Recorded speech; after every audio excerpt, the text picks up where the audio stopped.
갑시다. 고고고.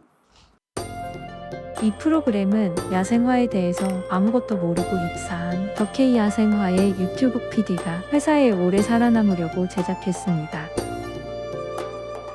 야생화부터 식물 전반에 걸쳐 알아두면 쓸데있는 야생화 사전. 안녕하십니까. 안녕하십니까. 지난 한 주 어떠셨습니까? 매우 힘들었습니다. 무슨 일 때문에 여쭤봐도 될까요? 중국 갔다 오느라 힘들었습니다. 근데 또 가야 됩니다. 또 힘듭니다. 잠깐 중국 갔다 온 썰을 좀 짧게 말씀해 주시면. 저희가 이제 중국에 사업을 한번 제대로 한번 해보려고 중국 본토로 들어가서 직접 들어가서 한번 꽃장사를 한번 해보기 위해서 야생화 정원식물 장사를 중국에 들어가게 됐습니다. 그런데 요즘 자꾸 사람들이 경기가 어렵다고 뭐 이렇게 여러 가지 말씀을 많이 하는데 우리는 그냥 도전하기로 해놨기 때문에 한번 중국 가서 열심히 성공하는 그 모습을 보여드리겠습니다. 태풍이 저희가 다음 나갈 때 지나갔을 거라. 예, 맞습니다. 네, 그래도 좀 혹시 올 거가 있을지 모르니까 태풍은 이제 비가 많이 오고 바람이 많이 불 텐데 제일 중요한 건 항상 얘기하지만 모래 방향이 옷으로 가지 않게만 배수로를 좀 잘 파주시고 뿌리가 활착된 거는 큰 문제가 없을 텐데 조금 이제 키가 있고 바람이 쓰러지고 부러지는 걸 방지하기 위해서 지지대를 좀 세워서 그 케이블 타이나 아니면 뭐 이제 시중에 파는 타이 등으로 끈 같은 걸로 묶어 주시면 조금 도움이 되지 않을까 싶고요. 방송 나갈 때쯤에는 태풍이 없기 때문에 태풍이 또 온다고 하면 그때 다시 한번 자세하게 말씀드리겠습니다. 질문을 달라고 했는데 또 몇 명의 분만 질문을 해주시니까 그 몇 명의 분들이라도 궁금증을 풀어드리기 위해서 일단 길게 답변을 남겨드렸는데 수국이 가장 좋아하시는 꽃들인가 봐요. 하여튼 너무 많이 질문들을 하셨는데 바짝 잘라줬는데 어떻게 내년에 꽃이 오나요? 라고 이제 질문을 하시는데 중요한 건 다 옵니다. 습성마다 다 달라요. 하지만 대부분 온다. 특히 이제 마크로필라 계열은 다 오고 목수국류도 다 오고 그리고 정원식물도 다 꽃이 잘라준다고 안 오는 게 아닙니다. 다 오니까 웬만하면 오니까 걱정하지 마시고 산수 계열들이 이제 묵은 데에서만 꽃이 올라오는데 그거는 산수 계열인 거고 다른 일반 유럽 수국들을 키우시는 것들은 문제없이 다 꽃 오니까 걱정하지 마십시오.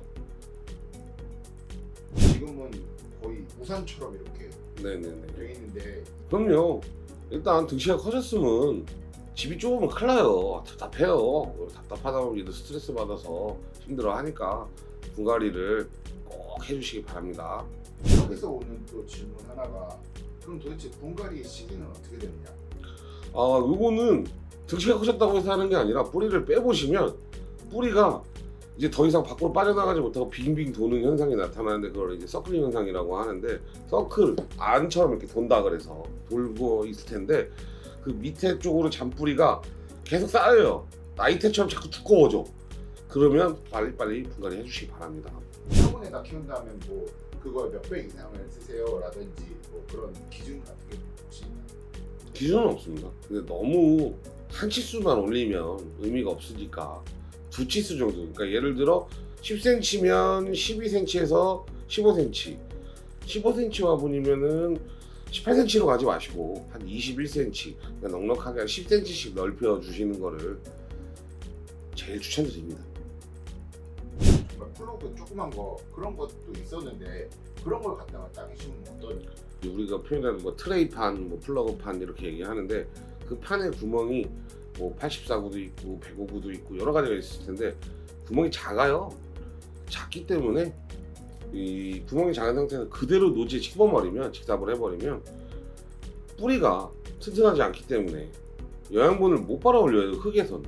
그러니까 너무 신생아가 밥 먹으라고 하는 거하고 똑같은 거니까 조그만 화분에 뿌리를 건강하게 좀 만들어주는 게 가장 중요할 것 같습니다. 그리고 나서 노지로 다시 식재하시는 게 제일 좋습니다. 모든 식물은 프로그판에서 땅으로 가서 살 수도 있어요. 100% 죽는다는 건 아닙니다.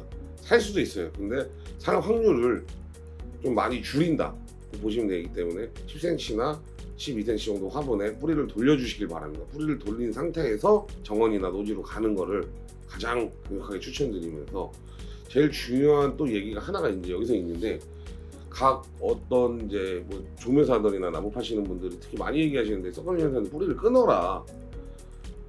안 끊어도 됩니다. 굳이 끊어서 좋아지는 것도 있겠죠.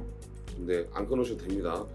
제가 이제 그 유튜브 촬영하기 전에 얘기는 그거 갖고 이제 되게 큰 다툼이 한 번 있었어요. 손님들하고 싸우면 안 되지만 너무 화가 나가지고 제가 그걸 핑계로 이제 물건을 거의 공짜로 달려고 하는 그런 손님이 있었는데, 뿌리가 잘 돌았으면 더 좋은 거고, 그리고 너무 묵어서 녹기 시작한 것도 아니고 그런 상황이 아니라면 대부분 그냥 심으셔도 됩니다. 뿌리를 적당하게 뭐 잘라주는 거 그건 좋은 방법이에요. 나쁜 방법은 아닌데 굳이 그걸 뿌리가 잘 돌았다고 해서 썩어지는 현상이 많이 일어났다고 해서 또 식물이 죽냐? 그건 또 아니란 얘기입니다. 그러니까 정확하지 않은 정보들이라고 할 수는 없겠지만 제가 하고 싶은 얘기는 적당하게 뿌리가 돌아 있는 거는 그냥 심으셔도 된다. 뿌리를 꼭 끊어서 더 좋은 것도 있겠죠. 저희는 안 끊어요. 농장에서도 그냥 그대로 분갈이 합니다. 그러니까 별 문제 없으니까 분갈이 시 뿌리를 끝내 안 끝내 흙을 터내 만에 중요한 게 아닙니다. 그 상태로 제일 가주시는 게 몸살도 안 하고 가장 좋은 얘기입니다. 이걸 도대체 꽃이 올라오지도 않았는데 색깔을 어떻게 알아요? 라고 물어봤는데 네, 아주 좋은 질문을 주셨는데요. 제가 정확하게 말씀드리면 첫 번째로 이게 이제 우리나라 농장들의 문제예요. 그래서 저희가 라벨을 굳이 만들고 돈 들여가면서 쓸데없이 만드는 게 아닙니다. 식물 라벨을 꼭 꽂아 놓으라고 저희는 뭐 농장 보시면 다 아시겠지만 꽂혀 있죠. 저희는 다 꽂아 놓습니다. 혼종이 되는 걸 방지하기 위해서. 구절초 색깔 구분하는 방법 솔직히 노랑하고 흰색하고는 구별 못해요. 꽃피기 전까지. 그리고 뭐 빨강색하고 오렌지하고 이파리가 좀 다르긴 한데, 그러니까 이파리 두껍고 얇고 차이로 구절초를 구별할 수 있다는 거는 국화하고 구절초를 구별할 수는 있어요. 근데 구절초만 놓고 보면 구별을 못해요. 저도 못해요. 제가 그렇게 봐도 모르겠어요.